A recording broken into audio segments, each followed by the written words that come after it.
What's up guys? Magandang tanghali po sa ating lahat. So ayun na, andito na naman tayo mga kamanlalon. Yan, isi-share ko lang yung munti kong palayan.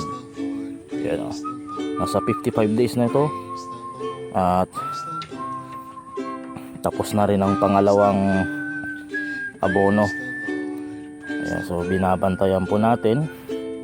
Actually, tingnan yung kulay niya, hindi po siya ganun ka-green. Gawa ng sobrang kapal ng damo. Dahil nga hindi kami nakapag-spray ng pre-emergent herbicide gawa ng nag-uulan-ulan noon. Tapos nung 20 days kumapal na ang damo, nag-spray kami, ganun na naman nangyari, nag-ulan na naman ng kinahapon, nahugasan mga kamanlalon. Kaya yung pangatlong spray namin ay nasa 40 days nag-spray kami ng pandamo.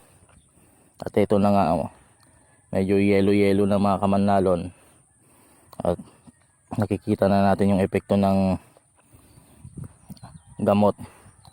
Ayan, so nag-spray po tayo ng Pi-Zero. So yung mga maripari na yun, mga nakikipagsabayan na sa ating mga palay. So after 3 days pagka-spray ng Pi-Zero, minatubigan natin at nag-abono na rin tayo dahil late na nga tayo mga kamanlalon.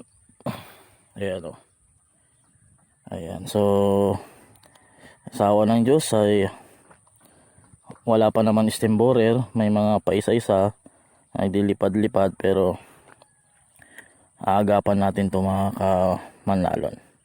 Yun lang, share ko lang. God bless kamanlalon.